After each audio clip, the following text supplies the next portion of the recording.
富二代不想接手家里的生意，想过普通上班族的生活，找了份朝9晚5的工作。第一天去上班，坐自己的私人飞机，带上降落伞，准备空降，让助理先跳下去。助理表面上很镇静，说自己原来是空降兵，觉得跳伞小事一桩，心里其实很紧张。一开舱门就怂了，抱着舱门不肯跳。快去吧，别耽误我上班。上班第一天迟到怎么办？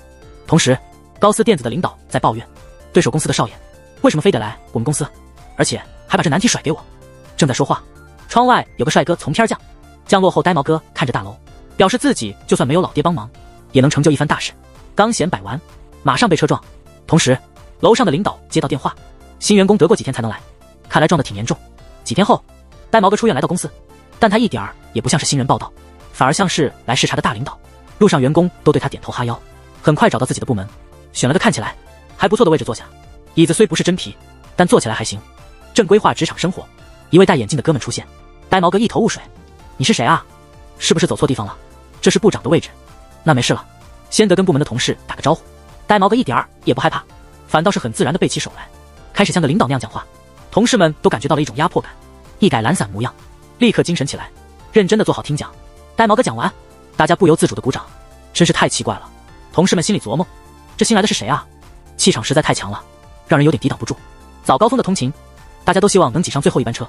当大家被挤得怀疑人生时，旁边的公交车上只坐了一个人。别羡慕，你没那条件。呆毛哥是地道的富二代，他却想尝试普通职员的生活。他妈一听说他要坐公交，立刻花大价钱包了辆公交车，所以有了这一幕。呆毛哥坐公交车心情很好，心里感慨，如果一直生活在爸爸保护下，估计体验不到这种生活，真是太凡尔赛了。同时，公司里的同事正拿着他的空白简历陷入沉思，沉思这新人究竟是谁？简历一片空白还能被录用，不会是老板的私生子吧？很快，同事们开始调查呆毛哥。呆毛哥不懂职场，同事说想混好要拍领导的马屁，呆毛哥听了直接傻眼，后退2步，忍不住说职场太重口味了。几个人躲角落偷看，看到他钱包旧旧的，翻来覆去的没有钱买饮料。他们以为他穷，没钱买一瓶饮料。他们不知道呆毛哥钱包里都是大钞，这售货机还真不接受。紧跟着呆毛哥突然对天空大喊，让他爸妈放心，他过得挺好的。这让偷看的同事们开始胡思乱想，硬是给他编了个可怜的身世。几个人眼圈都红了，决定以后得多照顾呆毛哥。但他们没看到，天上其实飞着一架无人机。原来呆毛哥是对着无人机说的，也就是说，他那富豪的爸妈正在监视他。这让想过普通生活的他很不爽，直接喊让他们把无人机收了。下班时，秘书带着保镖来接他回家，呆毛哥就掏出那钱包满是大钞的，准备让秘书帮他换点零钱。而这一幕在齐次长眼里，他以为呆毛哥被黑帮纠缠了。作为资历老的他，怎能不管？立刻抓起土就往保镖脸上扑，然后抱起呆毛哥就跑。幸好呆毛哥及时让，保镖们不用追，不然齐次长今天可能真的是鼻青脸肿。齐次长大方地请他吃饭，呆毛哥平时吃的都是高档食材，这还是头一遭吃街边小吃。他这么一说，齐次长又开始瞎想，到底多穷，连碗炸酱面都吃不起，可怜，实在是太可怜了。齐次长忍不住眼泪，给呆毛哥点了一大碗炸酱面。小伙子尽管大胆吃，今晚的花费我全包了。然后齐次长又问呆毛哥住哪，呆毛哥说就一个简单的小套间。为了安慰他，齐次长沉重地说，他刚来首尔时也是住小套间，几年努力，不是也住上豪宅了吗？所以小伙子你得向前看啊。临走时，齐次长还给这个贫困的呆毛哥塞了一袋纸钱，只不过这纸也是他从公司顺走的就是了。饭局过后，老毛哥感觉自己受益匪浅，从前辈身上学到了很多，然后低调地回到了自己200平方家的小套间。这个富二代从未体验过街边科技狠活，只吃了一口就赞不绝口，简直比山珍海味还要美味。老板娘听后很是得意，那不是，也不看看我加了多少调料。就在呆毛哥享受美食之际，一个醉的女人突然间闯了进来。秘书见状连忙上前驱赶，但醉酒女人哪还能听到他的话，直接当场耍起酒疯，一挥手便把秘书掀飞10万8千里。惊呆了呆毛哥，内心除了卧槽还是卧槽。见醉酒女将视线转到自己身上，呆毛哥便吓得直打哆，尖叫着躲在了桌子后面，但却被妹子一把掀开。看着越逼越近的妹子，呆毛哥吓得大喘气，而妹子也闻到了他嘴里的鸡胗香味。醉酒的他早已经将呆毛哥的嘴唇看作了美味的鸡胗。就在他即将咬上去的时候，机智的呆毛哥捡起旁边掉在地上的鸡胗塞入妹子嘴中，如愿以偿吃到鸡胗的妹子立马老实下来，但酒依旧没醒。临走之际还不忘躬身感谢呆毛哥一下。然后第二天是在公共厕所里醒来的，而且这醒来的姿势也很是诡异，像极了《釜山行》变异丧尸。社死不可怕，可怕的是在同事面前社死。醉酒妹子名叫小美，也是高斯电子3科的员工。第二天一来到公司就看到了呆毛哥，这次他被吓得一哆嗦，连忙变身贞子用头发挡住了自己的脸。但他不知道的是，呆毛哥已经知道他就是昨晚上的那名醉酒怪力女。仓皇而逃的小美这边因为宿醉的缘故，昨晚的事都变得有点模糊了。他依稀记得自己出了点丑事，还有就是呆毛哥那粉嫩的嘴唇。想到这儿，小美脸都红了。难道昨晚咱俩接吻了？她那2个闺蜜八卦得很，一听说有接吻，俩人眼睛都亮了，直接追问起更多细节。但小美说这已经是她能想起来的所有了。闺蜜们却不甘心，觉得这不算啥，一个劲儿地晃着工牌在小美面前，然后一声响指，小美就进入了梦乡。梦里的情节更加扯了，竟然梦到呆毛哥掏钱买房，要和她住一起。小美乐坏了，正要凑过去给个香吻，闺蜜见状直接用一个大嘴巴子将她的美梦粉碎。晚上科室聚餐，小美又开始耍花招，脸上戴了个面具，领导一看就不高兴，直言不讳地说喝就喝，搞这些有什么意思？小美没办法，只能摘下面具。这时候呆毛哥已经坐在她旁边了，小美吓得浑身发抖，还想拿菜单遮脸，结果被旁边的同事抢走了。无奈之下，她索性豁出去了，提起啤酒试图保住最后的尊严，但似乎也没啥用。呆毛哥把她叫到外面谈谈，临走时还递给她一封信。小美看了之后羞得要命，还以为是情书呢，回家迫不及待地拆开信。信的第一句话就让她乐不可支，因为小美的力气大得惊人，呆毛哥给她取了个绰号绿巨人浩克。这封信根本不是情书，而是列出昨晚她损坏公物的赔偿清单。看着那一长串的赔偿金额，小美的心顿时凉了大半。最后她忍不住大哭起来，连开车的师傅都被她吓了一大跳，硬是没敢往桥上开，生怕她一个想不开跳河自尽。面对呆毛哥的天价赔偿，小美是心有余而力不足，压根就还不起。呆毛哥见她力大无穷，身手不错，便想着让她帮自己做事抵押赔偿。本打算他每做一件事给50万韩元的酬劳，但贫穷却限制了小美的想象，硬是把50万砍价到了5万依次。他要是知道自己这憨批行为，不晓得会不会直接吐血身亡。小美很快就派上了用场，她来到呆毛哥的小套间，收拾他不算多的行李。忙碌完正准备离开的时候，外面划过一道闪电，紧跟着雷声响起。啊，原来是小美肚子在叫啊。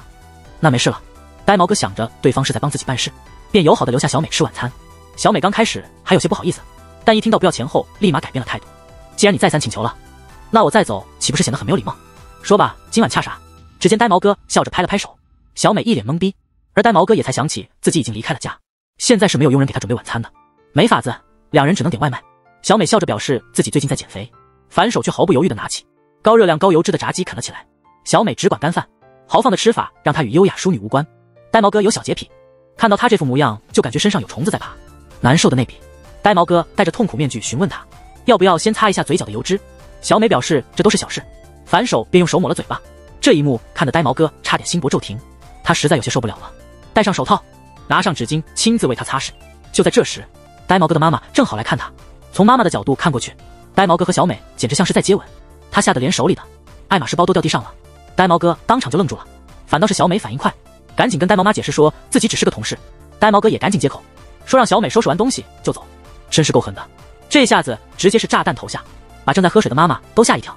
他以为呆毛哥和小美已经同居了，才急忙让小美去收拾行李。小美还想解释清楚，但呆毛妈根本不给她机会，直接拿起水瓶把水泼向小美。幸好小美反应快躲开了，可呆毛哥就难受了，他有洁癖，看到地板湿了，心里那个难受啊。看到呆毛妈还要继续泼水，呆毛哥赶紧上前一步，结果水全泼他身上了。小美看了感动不已，忍不住夸呆毛哥真是男人，但很快他就意识到自己想多了。呆毛哥其实只是不想地毯被弄湿，湿了会发臭，清理起来也麻烦。他说完就跑去厨房拿抹布来擦地板，没敢放过任何一个角落。可呆毛妈显然还是气没消，她又命令秘书去买泡菜。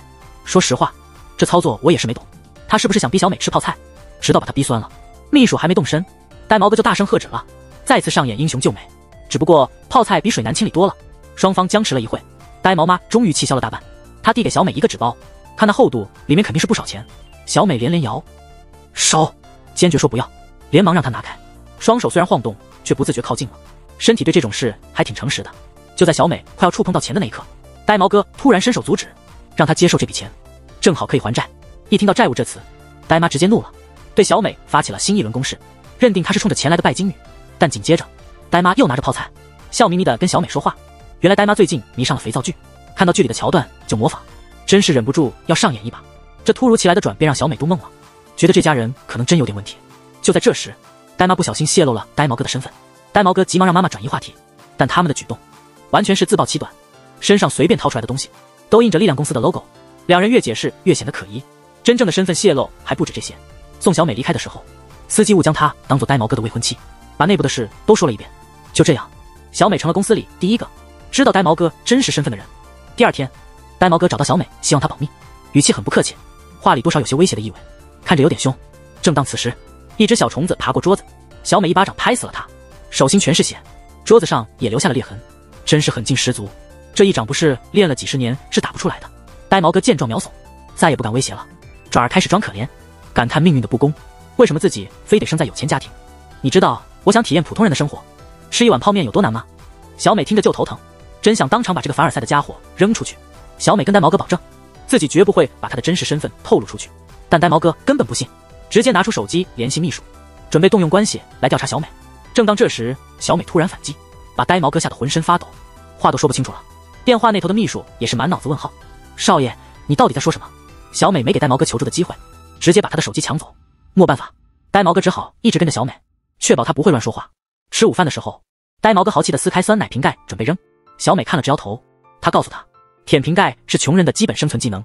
呆毛哥恍然大悟，说自己学到了，拿起本来要扔的瓶盖狂舔一通。不仅如此，他甚至还能学以致用，最后连酸奶盒子都不放过，舔得干干净净。小美看了挺欣慰，觉得他已经学会了穷人的基本技能。两人不知道的是，呆毛哥舔酸奶盒的时候一直在观察。齐次长看到呆毛哥这样，心里以为呆毛哥家穷到连酸奶都买不起了，觉得作为前辈应该照顾一下，就把自己的酸奶给了呆毛哥。齐次长擦着眼泪走了，同情呆毛哥的同时，觉得自己又做了一件好事。之后呆毛哥就一直跟着小美，晚上下班也不例外。小美正和朋友吃烧烤，呆毛哥坐在旁边直勾勾地盯着他，这要是被警察看到还以为怎么了。他能管住清醒的小美，但对喝醉了的小美束手无策。小美一喝多，那谁都别想管得住。饭局终于结束了，呆毛哥心想今天总算没出什么乱子，正准备坐车回家，小美突然来劲了，路过每个行人他就得告诉人家，他知道力量集团下一任接班人是谁。路人们纷纷躲开，这人疯了吧？力量集团的接班人关我啥事？他是不是分了股份啊？这是。呆毛哥坐车上看着这一幕，只觉得头都大了，真想找个毒针把小美给处理了。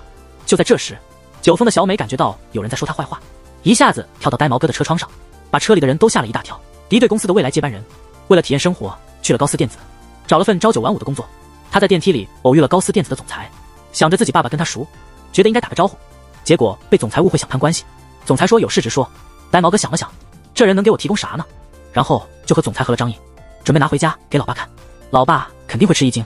电梯门开了，齐次长看到电梯里的情形，当场就愣住了，然后气呼呼地叫呆毛哥过去，开始教训他。呆毛哥满脸懵逼，自己只是拍张照片，齐次长为啥这么生气？之后呆毛哥找到小美，小美提醒他在公司要低调点，但同事香直却不这么看。他劝呆毛哥，新人太低调容易被人欺负，最后就成了活生生的冤大头，跟他一样。听完香直的话，呆毛哥左右为难了，到底该听谁的呢？正犹豫间，齐次长恰好问起他的工作进展。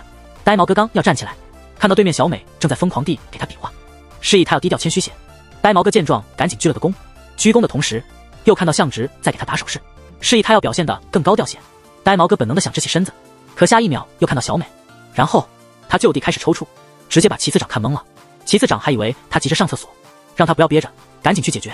就在这时，一位同事突然拿来了力量公司最新研发的 AI 音响，其中一位男同事显得很不屑，不停地吐槽这个音响，听得呆毛哥很不是滋味。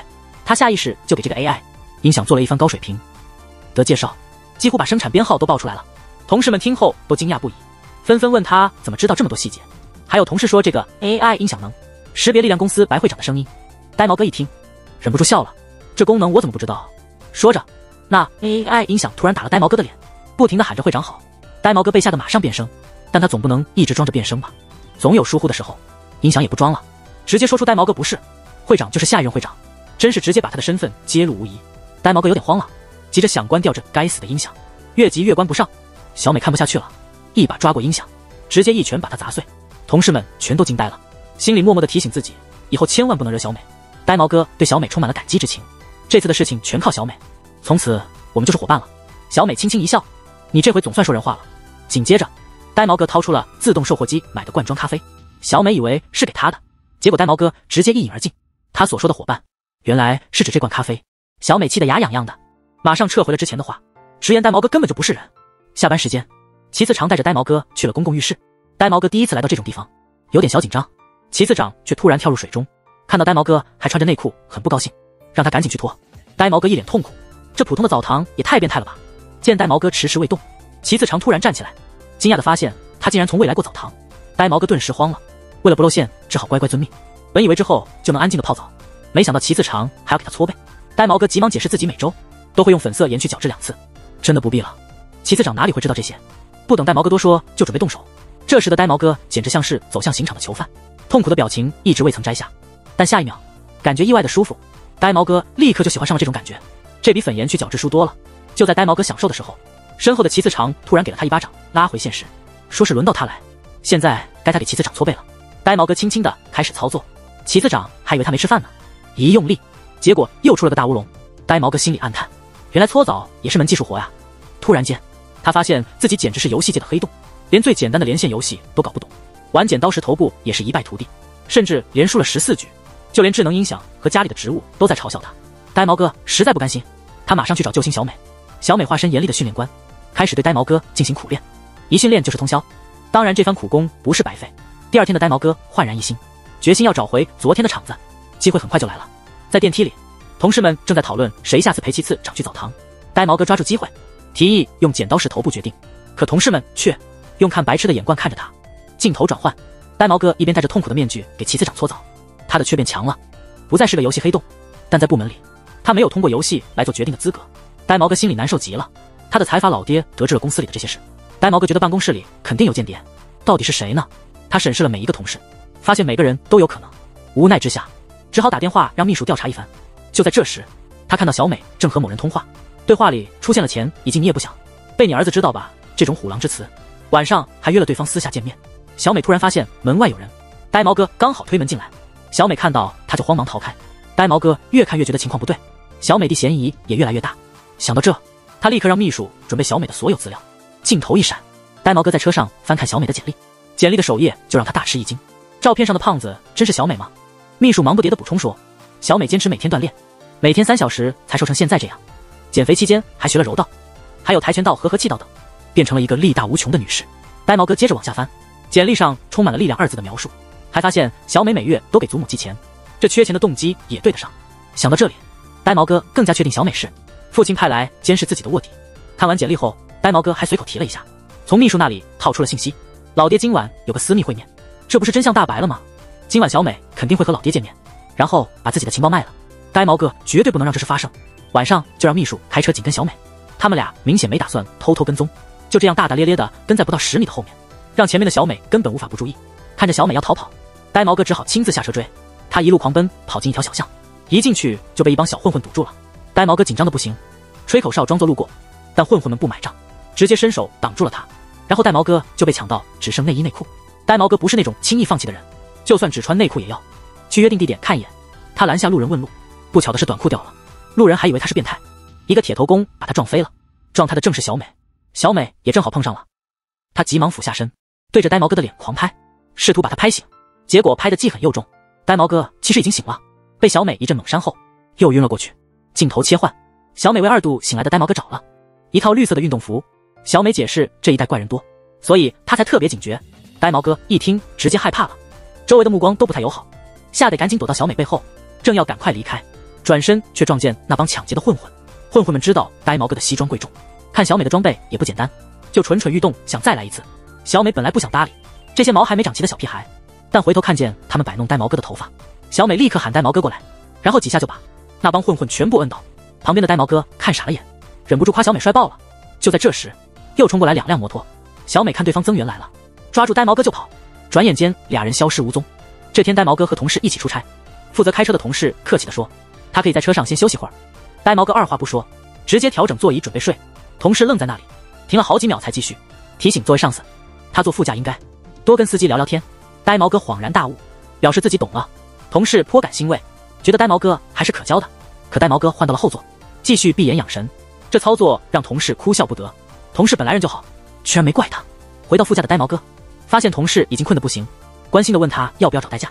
香直一听就苦笑，说出差费那点钱根本没条件请代驾。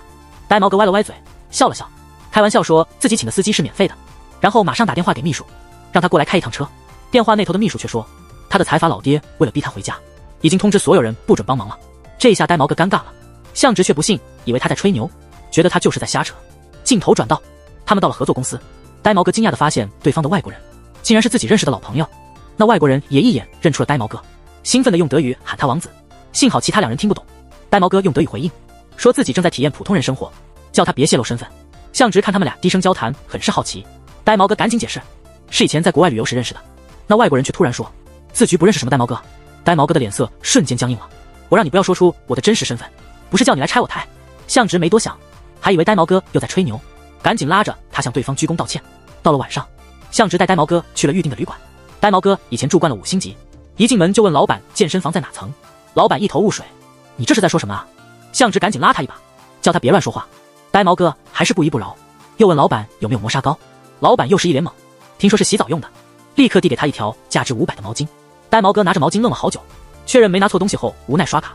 老板看着这一幕又傻眼了，500块都得刷卡，无语归无语，钱还是得赚的。说着便接过卡操作起来，然后他就更无语了。原来财阀老爹连呆毛哥的卡也给停了，现在的他分文没有。向直看不下去了，拿出500块帮他垫付了毛巾钱，而呆毛哥也记住了向直的慷慨解囊，表示以后一定还他500万。这话向直依旧不信，并在心底感慨，看来这孩子真是苦怕了，张嘴闭嘴就是吹牛。两人完成任务回到公司，正好赶上晚上的聚会。呆毛哥死死盯着小美，再三劝告她不要喝酒，而小美也做出了保证，今晚上绝对是滴酒不沾，只喝白水。听到这话，呆毛哥放心了不少，但不料竟然有老六将小美的水全都换成酒。呆毛哥立马脸色大变，察觉到要出事。就在这时，醉酒的小美也一摇一晃的回来了，大力出奇迹，还一把扯掉了门把手。紧接着小美暂停歌曲，一把抢过话筒就表示自己有秘密要说。呆毛哥慌了，他拼命的想要阻止，但身边醉酒的同事却一直缠着他，压住他动弹不得。而小美这边也趁着醉酒说出了呆毛哥的真实身份。一瞬间所有人都支棱起来，齐次长更是一脸醉意地询问呆毛哥到底是谁。就在这时，香直却是一脸笑意的插话，表示呆毛哥肯定又是在吹牛皮，出差时他还说自己有司机，认识国外大老板呢。听到这话后，其他同事们也跟着笑了起来，也当成了呆毛哥是在吹牛。见自己身份没有暴露，呆毛哥松了一口气，但却怎么也高兴不起来。他奶奶的，我真没吹牛啊！他叹气望向已经熟睡的小美，难怪最近他一靠近，心跳就忍不住加速。原来他一直握着我的秘密，这给我带来了太大的压力。等小美醒来后，呆毛哥直接找他谈话，询问他之前偷听到的电话内容，还问他有没有联系过自己的老爹。小美一脸困惑，她根本不懂呆毛哥在说什么。他那通电话是和卖电文拍的商家在沟通。真相大白的呆毛哥尴尬无比，慌乱中说是小美给的压力太大，让他开始胡思乱想。他还拉过小美的手，让她感受自己的心跳。小美被突然拉手吓了一跳，呆毛哥也意识到了不妥，怎么没有反应？难道不是压力的问题？他不停地更换手的位置试探，眼看就要摸到不该摸的地方。小美终于忍无可忍，反手给了呆毛哥一巴掌。被打了的呆毛哥竟然有种莫名的感觉。呆毛哥在高斯电子也待了一段时间，这天他终于收到第一笔工资，但还没来得及仔细看，手机短信突然疯狂弹出。呆毛哥瞪大眼睛，喊道有人黑了他的账户在偷钱，自己啥也没干，刚到手的工资就快见底了。呆毛哥急忙拿起笔来算账，发现身上的钱只够付房租了，再加上老爹又停了他的资金，以后他还怎么活啊？无奈之下只能求助小美，谁知小美也是个狠角色，直接把他的预算砍了一大截。呆毛哥看着最后的数字怀疑人生，生活真的这么艰难吗？小美说想赚更多就只能靠加班费了。呆毛哥这才恍然大悟，然后找到了齐次长，让他支付自己参加聚会和泡澡时的加班费。齐次长的回答竟然是给我滚蛋。小美没想到呆毛哥竟然这么大胆，忍不住心里暗暗点赞，没加班费那就得省着点用了。打开淘宝，直接调成价格最低优先，看到单价只有几块的商品，呆毛哥都惊了，这还是他第一次见这么便宜的东西。其他人不要的优惠券也别浪费，攒够了还能换杯免费咖啡。然后就是多走路，很多 APP 都能把步数换成现金，自己带饭尽量少出去吃。呆毛哥觉得自己学到了不少，说完就开始了自己的省钱生活，就连打电话他也不忘原地跑步赚步数。这通电话是秘书打来的，说他爹让他周末回家。呆毛哥本想拒绝，但突然想到了什么，立刻答应了。周末一到，老爹开始质问他，问他是不是爱上什么平民女孩了。呆毛哥听后心里不由自主地想到了小美，他没有否认，觉得自己可能真的爱上了那个女孩。老爹听后不高兴，警告他别忘了还有个未婚妻。话音刚落，他的未婚妻欧若拉走了进来，老爹要他马上和欧若拉结婚，否则就得回到力量集团。呆毛哥两个选择都不想要，说着准备起身离开。就在这时，仆人们已经准备好了满桌的美食。呆毛哥一看走不动路了，心想既然来了，吃个饭再走也不迟。饭桌上才吃了2口，呆妈就让人撤掉菜换甜品。呆毛哥一听立刻慌了，别啊，我才刚开始吃呢，觉得这样太浪费了。说着就掏出自己准备好的打包盒，而呆妈看见盒子后还以为是儿子发了工资后买的礼物给他。这一下呆毛哥左右为难，拿不拿都不是，尴尬到了极点。幸好在高斯电子混了这么久，脸皮已经练得厚实无比。呆毛哥脸不红心不跳，眼含泪水把自己辛苦买的打包盒当做礼物给了呆妈。饭局结束后，欧若拉望着远去的呆毛哥，决定去找一找小美。警告他别再接近呆毛哥。呆毛哥这边却非常开心，今天不仅白吃了一顿，还顺手牵羊带走了几件衣服。这几件衣服一卖，生活费又能多出一笔。因为付不起原来的小套间房租，呆毛哥只好找个公寓暂住。同住的人竟是之前出现过的三哥。欧若拉知道呆毛哥搬家的消息后，立马赶过来。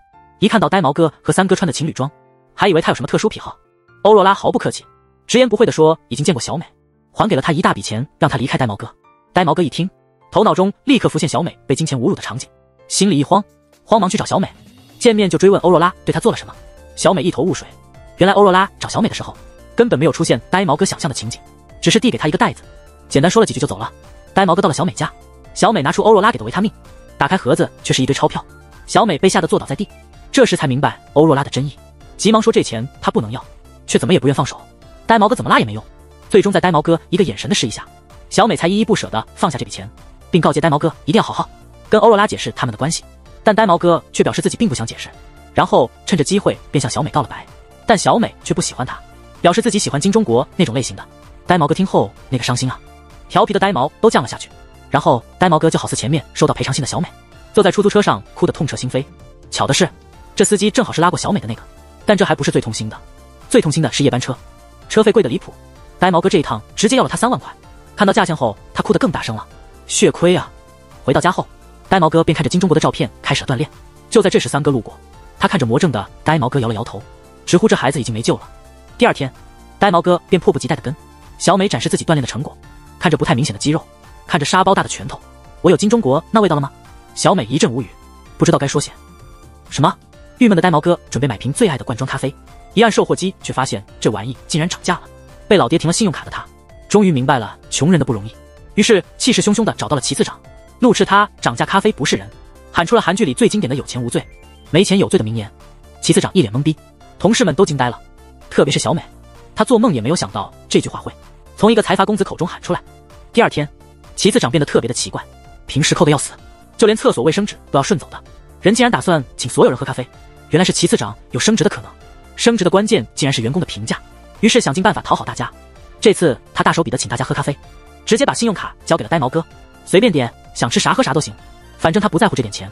呆毛哥这次学精了，有便宜不占是傻瓜，拿着信用卡就疯狂刷起来，结果刷出了12万3的大单，齐次长差点没气过去。除了咖啡，还买了三明治，正好解决午饭问题。齐次长只能勉强笑着，这下爽了。下午的时间，他一直在看表，考核的最后时刻定在6点，只要没人在6点前改评价，他就能顺利升职，到时候再跟这群仔了自己12万的老六算账。1分钟1秒的等待，终于到了6点，齐次长兴奋地跳了起来，马上买了个领导用的平衡车，冲着大家开始破口大骂，全身都兴奋得不行。就在这时候，有人抱住了他的腿，次长你搞错了，6点半才是截止时间啊。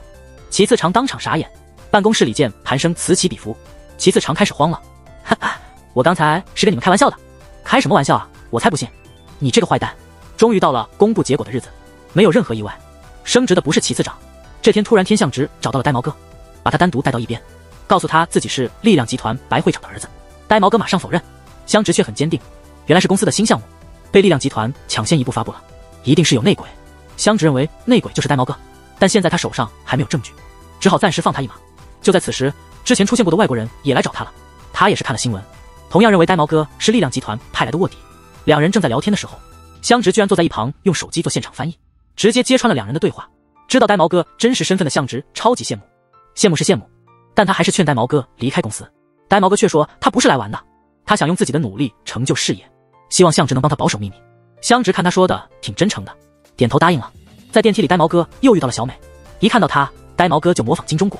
小美没办法，只好告诉他为什么喜欢金钟国，因为金钟国是电视里的人物，是综艺节目的主角，在现实中根本不存在的人。呆毛哥听着半懂不懂，但他觉得自己懂了。第二天便开始了他的神奇操作，说的话全是电视剧中出现过的台词，简直让小美哭笑不得。小美直接抓住他的衣领，把他按在冰箱上。他这次说得很明白，告诉他无论他怎么做，他都不会心动。他无法把一个全身都是秘密的人当做异性看待，这只会让他感到不自在，以为这样呆毛哥就会放弃。但他不是那种人，当天就召集了所有同事，亲自把力量集团继承人的身份公开了。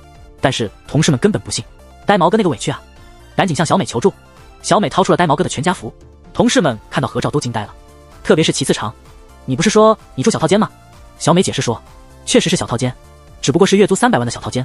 呆毛哥公开身份其实是为了小美，但小美却趁机抓住了呆毛哥，整晚都在给他列举各种奇葩的性癖。身份一曝光，同事们就开始无限巴结，脸皮厚的直接喊起了爹。原因是他们偷听到了呆毛哥打算从公司带走一个人，大家都想抓住这个升天的机会，舔的呆毛哥都有点不好意思了。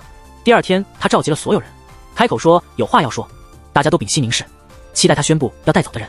谁知道他竟然说想继续留在高斯电子。大家还没反应过来，小美却突然站了起来。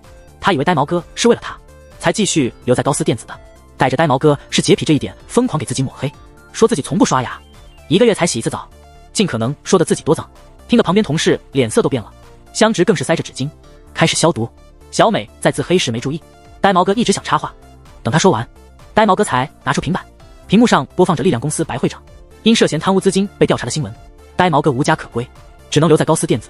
小美意识到误会了，脸红的跑出了会议室。呆毛哥迅速追了出去，看到小美坐在走廊里，呆毛哥蹲下来，表示他已经明白了小美的意思，从今天起2人就是朋友。呆毛哥说到做到，此后再也没有追过小美。时间一晃几个月过去了，呆毛哥已经是合格的社畜，但富家子弟的气质还是没少。呆毛哥突然靠近小美，小美措手不及，显得有点慌张。然后呆毛哥伸出手，说着我们以后还是好朋友，同时握上了小美的手，轻轻一握便分开，然后帅气转身离开。小美愣愣地看着走远的呆毛哥，只觉得小脸一阵滚烫，难道自己也动心了？呆毛哥所在的第3科室是全公司最拉垮的一个部门，就连新调来的部长都因无法接受而选择跳楼，离职后反手就举报会长贪污，眼瞅着会长就要送检。就在这节骨眼上，竟然有人将公司的内部资料给上传到了网上，这下子局势对公司更加不利。同事们都在讨论是哪个笨蛋发的，然后下一秒便惊地发现，原来是自己部门的香直发的。香直的顶头上司那来，第一时间给他打去电话，自然是一顿臭骂，并表示他若是出现在自己面前绝对会杀了他。然后下一秒，拿着手机的向直便出现了，那来对向直露出灿烂的笑容，只不过这笑容中隐藏着杀意。香直慌了，让他不要冲动，先让自己删除视频。然而焦急之下的他却没能解开手机，反而还让其进入了5分钟的锁定状态。那来再也忍不住了，大吼一声后开始了猎杀时刻。第2天部长就接到了电话，董事长让他们过去说明情况。其次长表示无所谓，他会出手。然而李氏根本就不听他们的解释，执意让监察部去3科调查情况。2人回去后立马叫来众人开会，有人表示这种时候最佳对策就是趴下。大家伙听完后很是不屑。然而等调查员上门时，所有人都条件反射似的钻到了桌子下面。香直表示这么躲着也不是个事情，便表示由自己去做解释。然而众人得出的结论却是把他5花大绑后丢进了仓库，由你去解释，怕到时候刚说完就挂了。部长也真是够狠的，竟然还从自己腰上扯下一块狗皮膏药堵住了香直的嘴，这才放心的去迎接调查员。关在仓库的向直突然想起晚上还得去跟女神海英约会呢，时间快到了，他使出浑身解数想逃出去，先是用舌头把嘴上的膏药顶开，然后蹦蹦跳跳想强行突破，结果直接栽了个大跟头，门牙都给磕掉2颗。这时候海英发来了约会提醒，香直赶紧用漏风的大嘴巴回了个语音，结果说着说着话就不清楚了，发出去的全都成了骂人的话，把对面的海英气坏了。香直觉得自己这下玩完了，管不了那么多了，一瘸一拐地离开了仓库，决定亲自去见女神。同时同事们和调查员刚吃完饭回来，一看见被绑得严严实实浑身是伤的向直，同事们吓坏了，怕调查员知道他们把人关小黑屋，急忙围上去问候向直。而此时的香直全神贯注，正盯着旁边的女神海英，他还以为海英是来等他的，兴奋地想要上前，却看到海英正挽着另一个男人的胳膊走了。偶然之下，香直跟奈来竟成了邻居。香直每晚都在和室友抱怨奈来的种种不是，越说越来劲，简直想飞上天，却没意识到3哥脸色惊慌，正努力提醒他什么。原来奈来一直坐在后面，听见了香直的全部吐槽，气得脸都绿了。3哥不停地提醒，向直这才意识到情况不妙，一回头就看到了奈来，手机一惊吓就掉地上了，真是太尴尬了。3哥一看形势不妙，立马丢下向直溜了。香直意识到自己说漏嘴了，急忙追上奈来道歉。就在这时，一只蜘蛛突然出现，奈来啥都不怕，就怕蜘蛛，吓得他赶紧抱住了向直。但好巧不巧的是，香直这货也害怕蜘蛛，2个人都没站稳，就这么栽倒了。就在这时，海英恰好过来找向直，一到就看到他们俩滚地板，脱口而出打扰了，然后迅速离开，没给向直机会解释。由于这事，海英好几天没理向直，让他本来就不顺的追求更困难了。他找奈来帮忙跟海英解释，奈来也不想和向直牵扯太多，立刻就去找海英解释了2人关系，却发现海英已经有了男朋友，香直还是一直纠缠不放。这个消息把奈来震惊了好一阵，于心不忍的奈来最终还是将海英有男朋友的消息告诉了向直，香直却依然固执，不撞南墙不回头。那晚就穿了个玩偶服去找海英，准备向她告白。正要单膝下跪，一个陌生男人突然出现，和海英的互动很亲密。海英也猜到了，玩偶里的人是香直，香直急忙否认，一慌张，戒指盒掉下来。海英看着客友，他们两人名字的戒指沉默了。第二天，海英一大早就找到香直，说要单独谈谈。两人找了个无人的地方，香直很紧张，以为海英要当面拒绝他，没想到海英直接伸出手，展示了香直送的戒指，并告诉他也很喜欢他。香直听了乐开了花。不过海英还没说完呢，他说他是多元恋爱者。香直一时还没反应过来，多元恋爱是啥意思。紧接着他发现海英手上戴了好几个情侣戒，不敢相信的香直还想试试水，但就在下一秒，4个男的走进来了。这一幕让香直彻底懵了。纳莱和香直本就是一对欢喜冤家，但他们的关系即将有新变化。喜欢一个人其实挺简单，就像纳莱公开放屁被射死那会儿，香直挺身而出替他背锅。那一刻，纳莱觉得这个不靠谱的后辈真是帅爆了，脸上一阵火辣辣的，心里慢慢种下了情愫。晚上回家，脑海里全是像直白天帅气的背影，电视里的剧情都变成了他俩的爱情故事。正想着，门铃突然响了，一开门站着的竟是向直。原来他在超市发现肉打折，顺便也给纳莱带了一份。这举动在此时的纳莱看来意义非凡，心里默念他是不是也喜欢我。关上门，纳莱的心脏砰砰直跳，他感觉自己快要窒息了。面对这种情况，纳莱决定求助闺蜜。纳莱当即就掏出手机向两人取经，如何才能知道对方喜不喜欢自己。两位闺蜜都是情场高手，几招就交给她了。至于靠不靠谱，那就看运气了。闺蜜给了她3条建议，纳莱一看3条全中了，看来逃不掉了。香直这小子果然中了情网，纳莱决定找香直好好谈谈，告诉他俩可能不合适。此时他才发现之前的种种全是误会。纳莱气呼呼的找到出主意的闺蜜，但闺蜜了解后却笑了起来。爱情就像一阵风，来得突然，毫无征兆。小美说纳莱这是进入了爱情的否认期，明明喜欢到不行，却偏偏要装作对对方毫无兴趣。纳莱还想反驳，但一看到香直，心跳就失控了，心跳加速，掩饰不了，他最终不得不承认自己真的是爱上了。纳莱突然摔伤了双手，手上打了石膏，绑上了绷带。香直知道纳莱一个人在家，双手又不能用，就想找人来照顾他。纳莱幻想着被香直照顾，想象中两人的关系迅速升温。想到这儿他脸红了，但实际上香直却把照顾纳莱的任务交给了和他同住的三哥，还说三哥在医院工作，照顾人非常专业。纳莱虽然有点不高兴，但很快就被三哥的厨艺征服了。三哥喂纳莱吃饭，过程就像喂宠物一般。纳莱迟钝地问他是哪家医院的，果不其然是宠物医院。在三哥的细心照顾下，纳莱渐渐感觉自己像宠物了。有一天香直给他喂水，他竟然像小狗一样舔着喝，向直看了直乐。三哥之所以照顾纳莱，全是因为向直是大金主，所有费用都是香直出的。知道这一点后的纳莱心情复杂，看着眼前的这个男人，忍不住就吻了上去。这一吻后，两人终于确定了关系，开始了充满激情的职场恋情。热恋中的他们难以抑制激情，一旦气氛到了，就连办公室也能变得火热。两人从办公区亲到会议室，他们却不知道办公室里竟然安装了监控。巧的是，齐次长又悄摸摸偷喝了高冷姐藏在柜子里的高贵洋酒，高冷姐要求查看监控，这可把在办公室干过坏事的向直纳莱两人吓得够呛。好在两人的秘密并没有被曝光，但经过这件事，香直感觉职场恋爱实在是太累了，便产生了跟纳莱分手的打算。他来到纳莱的家里，准备跟他提及这件事，却好巧不巧地碰见了纳莱的父母。饭桌上向直紧张无比，只因为纳莱父母带来的压迫感实在是太大了。姜还是老的辣，纳莱妈妈2-3句话便套路出了两人的关系。纳莱见势不妙，连忙躲进了厕所，刘向直一人风中凌乱。就在向直跟二老对视的时候，厕所那边却是传来了3声呕吐声，外面3人全都愣在了原地，不由自主地联想到了同一种可能，但实际上却是纳莱正在拼了命地处理牙缝中的菜叶。在这之后，纳莱回到餐桌，只见3人都对他露出了古怪的眼神。纳莱爸爸问他为什么吐了，纳莱含糊其辞，说话的时候还下意识地摸了摸肚子。见到这一幕的3人更是确定了刚才的猜想。香直反应最快，立马跪坐在地，叫起了爸妈，并真诚地向二老保证自己一定会对纳莱负责。纳莱有些懵，不晓得向直在说什么，但不等他多问，二老已经承认了向直女婿的身份。别看香直平时大冤种一个，浪漫这方面他还是很会的。纳莱回到家就看到了一屋子的爱心便签，外面走廊上也有，全都记录这两人相识后的点点滴滴。纳莱一路来到花园门开，果断推开门。正在热舞的三哥慌了，表示纳莱来得太早了，香直还没有准备好。但纳莱已经明白了香直的心意，面子工作做不做已经无所谓了。他向着向直伸出了自己的手，而香直也立马会意，给自己最喜欢的人戴上了独一无二的戒指。